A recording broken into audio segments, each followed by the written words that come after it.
Damn. There. Yeah. Continue. So Kyle is, and Stannect, I got to watch that. Stannect is one of our sponsors, although this podcast is not sponsored. Stannect is not sponsoring this podcast. Kyle's not paying us to say nice things about him and tell us his fun little, this is like a little nerdy white guy background story. I promise you. Like he's here because I think he brings he brings some value to the water sports space, and it's something that we've talked about a lot on the pod in the past, and some things that some operators are doing. So I mean, Kyle, tell us a little bit about how long you've been in business, what you've done. Give us the Kyle background story where you don't get raped in prison or whatever. Yeah. Oh man, that's funny. Yeah. Let me say this. It's I've been through a couple evolutions of business, if you will, due to jumping in a partnership, jumping out of said partnership, and all that. And so the long story is the fact that I jumped into business in 2020, more as a side hustle during COVID. I was bored at home, working from home during my corporate job. That's really what I was doing. And then, I was like, what else can I do? Because I want to make some more money. So essentially got into that realm of trying to figure out what I could do just as a side hustle. And got started in the Google review space, just helping people get Google reviews on autopilot. And then it really kind of morphed. Well, it morphed into a full-blown CRM product. And so I left corporate in July of 2021 and went out on my own. So, here we are, September 2025. Had just crossed over 4 years of being out on my own as an entrepreneur. So, how long have I been an entrepreneur? I'd say really 4 years, and 4 years and a couple of months. And then, like I said, I got into a partnership in early 2022, walked away from said partnership in late 2023, rebranded, rebuilt, essentially started from zero with the company, what I call Stannect at that point in time. Really restarted a platform, a solution-based CRM product that I had been doing prior to that with a partner. And then after I got out of that, I realized that I needed to do some rebranding, just a whole kind of new approach. And I asked myself what in the heck this thing does for people. And it really helps our clients stay connected with their folks, their people, their leads, their prospects, their clients. And I was sitting here, just trying to figure out the name. And sure enough, the word stay connected kind of merged with the word connect. And I was like, I like the word Stannect. So there was born the word Stannect and the brand. Therefore, the domain was available. Definitely no one had Stannect.com. The domain was available. Yeah, absolutely. And so swooped it up, of course, and then essentially rebuilt. So yeah, that was late 2023 in December, like literally the beginning of December. And then, started out pretty much at square one in December of 2023, rolled into the brand new part of the beginning of 24, of course, and just stayed focused. I had a lot of momentum of where I was at, stayed focused, stayed diligent on what I needed to do. Rebuilt a team very quickly right out of the gate instead of, waiting 6 months to a year to bring on people, project managers, and people who could help me serve more clients. And so I rebuilt that in a quicker, orderly fashion, and then have just steadily been doing my thing. What was the name before Stannect? What was it called? Alpha, man. It's going to be Alpha. And I think along people's journeys, right? Especially when you come by starting a business through that world. So Greg didn't, right? Like Greg, I mean, dude, like we already, there's this band I loved in Michigan, Great, and they put an album out called The Embarrassing Beginning. Everybody's got that, dude. You know what I mean? Like Greg has this what were you doing it with where you're wearing the suit and it looks like you borrowed your dad's suit, like honestly. I probably did.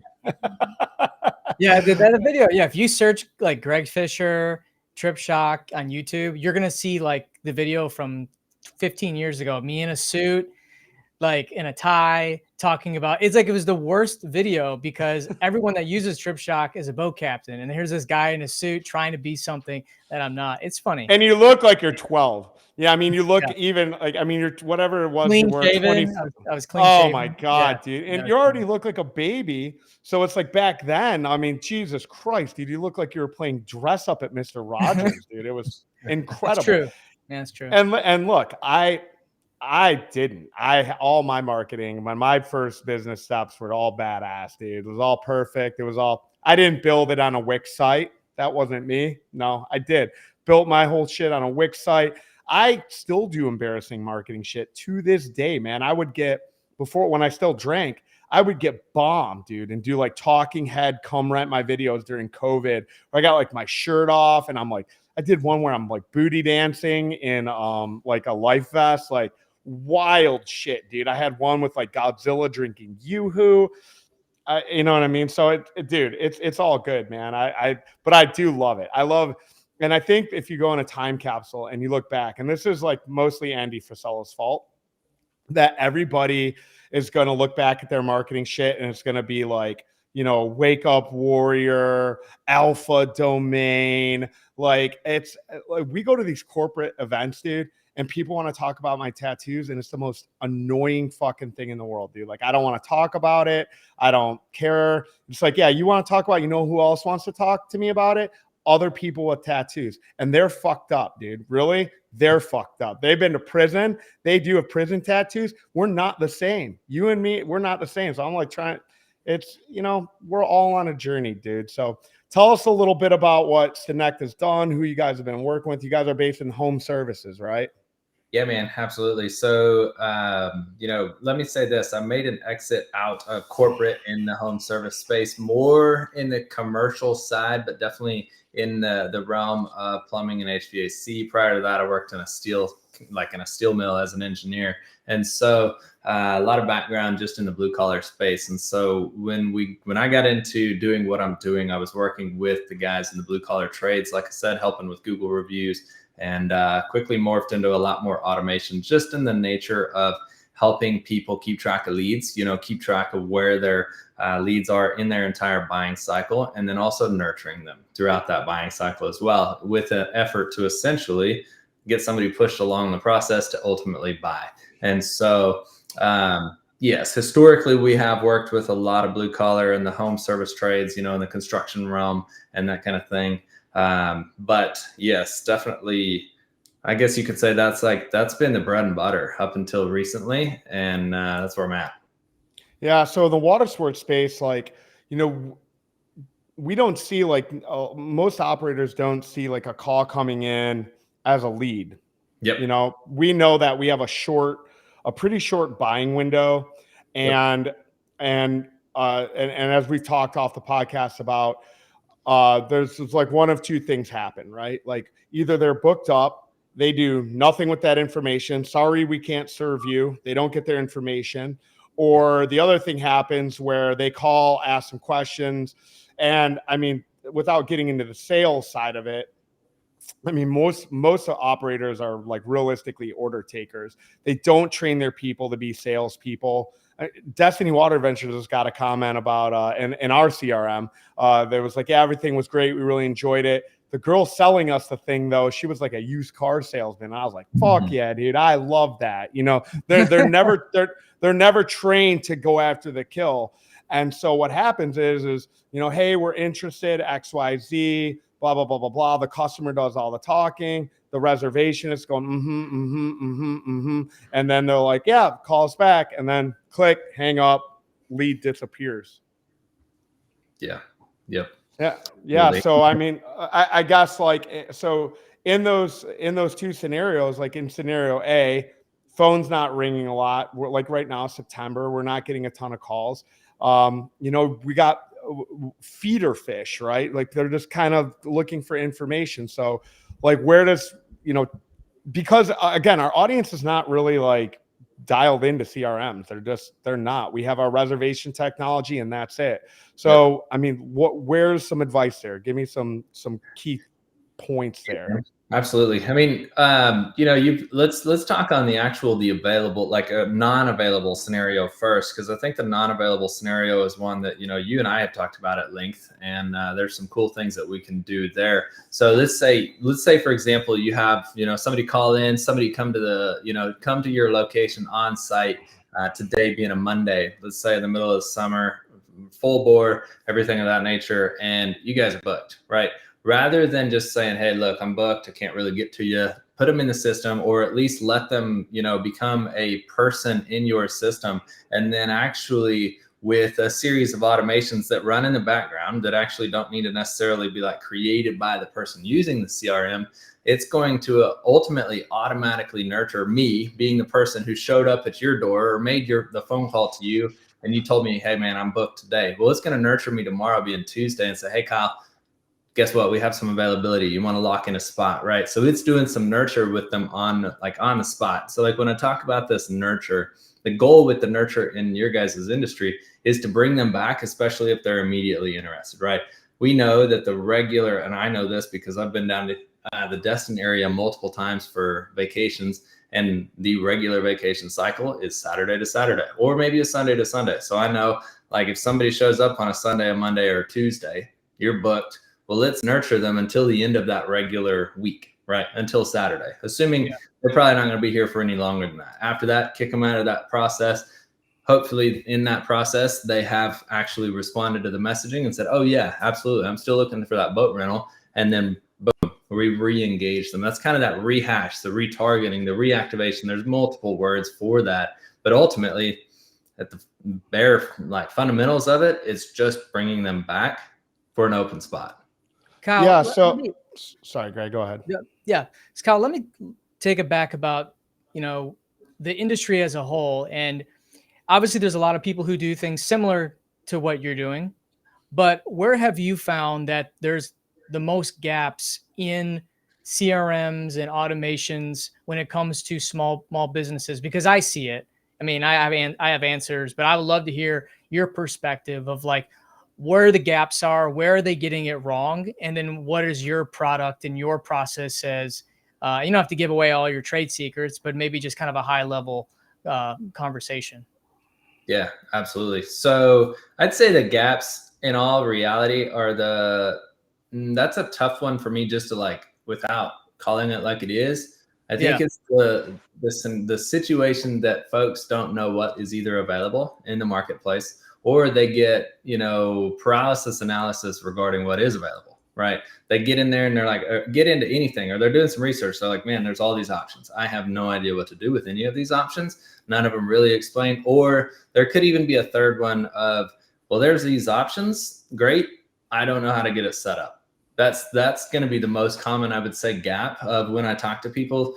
I talked to folks. I talked to one yesterday. He's like, hey man, I've been looking for a CRM since last December, but I don't really know anybody who can set the thing up for us. And so I'll segue into like what you asked was like, what do? We actually make sure that the platform is set up for the solution that the business needs, rather than just saying, hey, here's a list of features that this thing can do. We're actually putting it together to do the thing that solves the problem for the business, and then maintain it on the back end and really help cultivate and continue to make it print more money. That's a great answer, because I sell software. I'm in the reservation space for software, and there's a lot of problems that water sport operators have that I'm looking to solve, but I have to be realistic that I can't solve all the problems. I gotta take on a case by case basis. Some people come to us and say, I want more bookings. I want to improve my marketing. Well, here's all the things that we do. And I really focus on that aspect. Or they come to us and say, I want to improve operations efficiency. And then we can kind of mold the software setup and the processes based on what they're looking for. And I believe that it's not so much the software that you are purchasing or subscribing to, it's the people behind the software that are creating the processes that fit your business. It's all about the people in the process, not so much. Yeah, technology does play a role, especially like if there's huge gaps in the quality, but it's really the people and the processes. And I'll go to the bank with that. Yeah. All day long. So what I liken it to is like, so I think at the top level, most operators that are coming to the port like have a keen understanding that they're spending a certain amount of money on Google and they are spending a certain amount of money on Facebook, and that there's, a remarketing strategy that's happening on Facebook, and then a more mid-funnel strategy that's happening on Google. So you're going to click on the ad, you might not lead to a conversion, and then you're going to go play on social media and you're going to get served that ad. And again, at a very basic level, like this is also can and should be happening, and what Stannect solves for on their phone, right? So when they call you, then they're getting remarketed to via text. And I think some operators, I mean, hell, even Greg and I have gone down this, path before with like texting, where they feel like, oh, well, I don't want to seem spammy, right? And then, and to the point, there's actually just been a shakeup recently, like in Texas, where there's some like huge fines if you are like spamming people with text. So clearly Stannect and any company that is like selling CRM services are going to have your back on that, make sure you're in compliance. But I don't feel that we all get text. It's like being like, well, man, I'm scared to advertise, right? Like, I don't want to be spammy. You're spamming the shit out of them all season long on Facebook. You're spamming the shit out of them on Google. Like, yeah, man, hit them up directly, answer their questions in an automated way. It's not like you're trying to steal their identity, right? Yeah. I go further and saying, answer the questions before the questions come up, right? Delivering 100%. value. It's just like, hey, these are the things that you need to know about our process. That's one thing that, when people book a conversation with me, like a discovery call, I set the tone very clearly right up front, what they need to expect. One of the things also on there is like, I expect that they show up in a setting like this, not necessarily trying to run a Zoom call from their phone, because I prefer to show screen shares, right? So in that same realm, these kind of messages are not only there to market, but they're also to set a tone of what they should expect as they go through your buying cycle and then through the fulfillment cycle. Kyle, walk us through what are some, I wouldn't say case studies because we don't get that technical, but maybe walk us through some different setups you had with clients. And obviously it's probably not going to be water sports specific, but certain setups where they came up with a specific, needed a specific solution, like, more leads or more reviews, and kind of, share how what's your strategy, how it might differ than most CRM products out there. Yeah, that's a good question.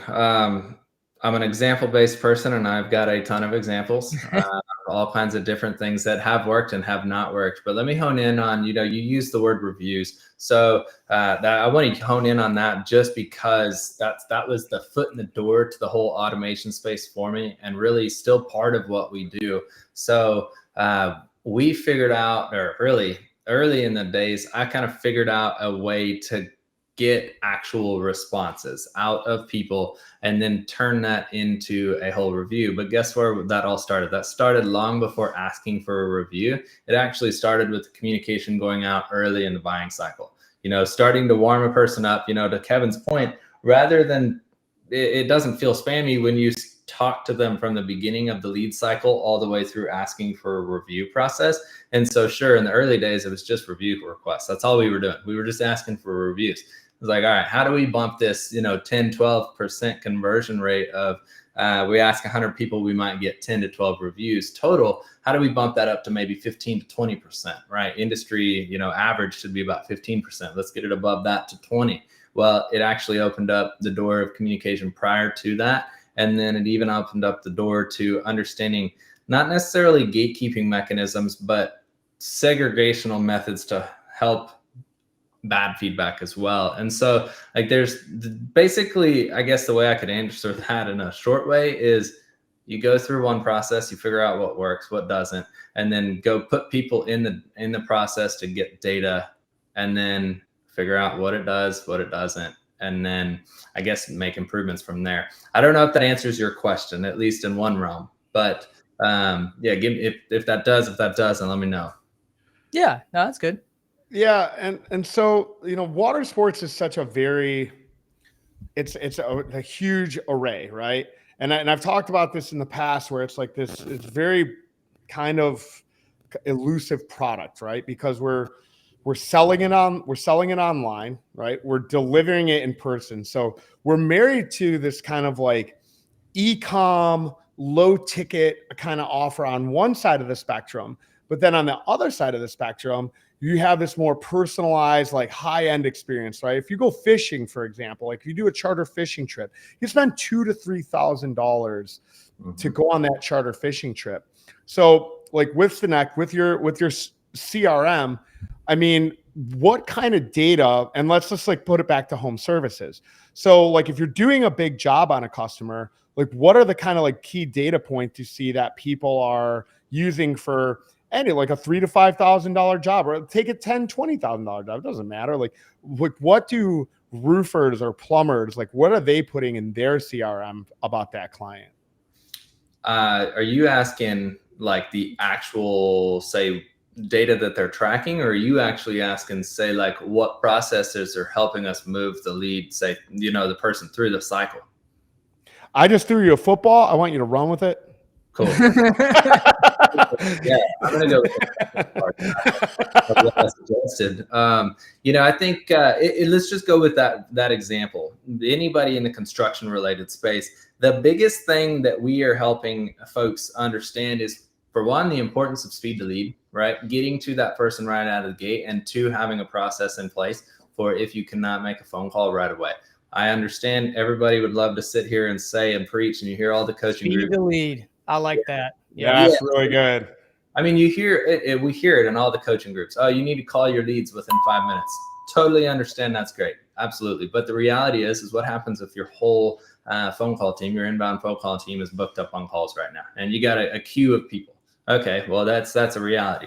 I can't go hire 2 more people in the next 2 to 5 minutes to call more people. So we need to have a process in place that can help mitigate those folks, right? So send out a text message. Hey, what is it that you're looking for? All right, now we're going to start generating text messages back in. We understand as well that text messages are becoming a more common communication thread.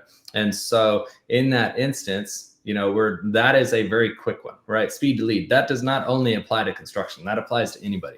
If I reach out and I'm looking for, a boat rental, and, I make a phone call, everybody's booked up on phones at the moment, and your system sends me a text back and says, hey, we're all on the phone right now. What can we get you, details on? What do you want to, do you want to rent? Do you want to book? Do you want to do this?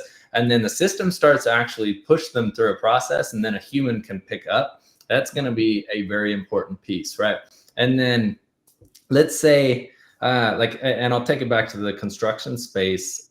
When say a proposal quote or anything of that nature is sent, and then we start to have people not engage, right? They're like, oh, I got this proposal for this scope of work, and it's such amount of dollars. And then the prospect starts to fall off. Well, there should be processes in place for, one, to notify the internal person to actually follow up with that person, the lead, the prospect who got the quote. And two, the system should be talking to them on a regular basis as well, in a different kind of approach. I think, Greg, this comes back to a question, another one, the gaps. I think people approach communication wrong. Fully transparently, I think they approach it wrong. Hey, and this is me going from an aggressive approach to a problematic solving approach, rather than saying, hey, did you make a decision on what we talked about, right? Rather than going that approach, hey, did you ever get the booking that you needed? Did you get that boat rented? Did you find a boat rental company that helped you? Maybe, if I spin that around in the water sports industry, if we're all booked today and I send a message tomorrow, hey, Kevin, did you guys get the boat rental that you wanted to yesterday? Yes, no. If not, hey, here's what we have available for today. Let me put my this thing on mute real quick. Yeah, I was just wondering. I was like, what the fuck? I was getting ready to text Greg. I was like, what is that dinging? That is my stuff. There you go. I was trying to talk. I cannot talk and do 2 things at one time. Yeah, no worries. Yeah. But anyways, back to what I was getting at there. The approach, right? The approach, I think, needs to be understood that it can be different, right? Rather than trying to come after this and say, hey, did you make a decision on what we talked about? Sure, that approach works. By all means, it works. But you're not going after solving a problem. Hey, did you guys get that boat rented yesterday? If not, hey, we've got some availability today, right? And the thing is this can be automated. So it doesn't have to be a person that's actually delivering or going in and saying, oh man, I talked to these 17 people yesterday. I couldn't get to these 5 because I was booked, blah, blah, blah. Let me send a text message to this number, this number, this number, this number. The system can do it for us. Kyle, are you using AI in your responses? There's some AI, yes, absolutely. There's some that are also more statically driven and then trigger off AI responses as well. And so what I mean by static, so essentially starting off with a hard-coded message, if you will, and then depending on what they respond back with, delivering out an AI-driven response. Kyle, I really like what you just said, because sometimes leads go cold when, like, let's say you're all on the phone, you text them, say, hey, are you interested in boat rentals? Let us know. And you have this conversation back and forth, maybe through automated methods. And then the agent from your rental location calls them back. They don't pick up. And like, at what point does your agent continue to call them until you get a response, right? And I love how this service could hit them up like an hour later and say, hey, did you get what you wanted? Maybe they just got busy. They went to the beach. They went to the restaurant. Maybe they found somebody else. You never know. But it's like when you're getting 100, 200 calls a day, and I'm sure Kevin's business gets this. I know definitely at Trip Shock, we get all these people calling. We don't have the time. We don't have the people to make hundreds of calls to nurture and follow up, which, I mean, I might have to call you on Trip Shock to help me, because I have a small team. I don't have automation to follow up like that. And that could be just absolutely huge, because people they're on vacation. They forget, they get involved in other things. Another thing, like, I just want to keep like aware, like top of mind, because a lot of times we think of like water sports as just like this low ticket item, right? Like $50 or $100 parasail, jet ski ride, $400 boat ride. But when you start getting up in the charter world, like things get expensive quick. And so you do have a high ticket item. You do have a longer booking time window. And then, with people that have done business with you in the past before, like what Stannect also does, and I'm like, outside of just like, messaging and emailing and keeping this conversation going, it gives you data on your customer. It gives them your profile, what you know about them, why they're visiting, do they have kids, like all of these things that you can then curate content around to feed to them at a later date. Maybe it's their birthday, maybe it's a gift card, maybe it's Christmas, because our industry suffers from a struggling business model. And that's like, a lot of times people don't come back, or they come back in 3 years, or you're trying to get them in that, what Kyle's been speaking to has been like more so like the time that they're there and trying to cross sell them products while they're in town. But it shouldn't be ignored that some of these more higher end or corporate trips where people are chartering out an entire boat, that's a customer for a lifetime. And if you don't have that, if you don't have the information on that corporate account or high ticket fishing trip, or, charters go, my God, you can do a bare boat charter. You can go get wheels. Jimmy, I forget the guy's name. He owns NASCAR.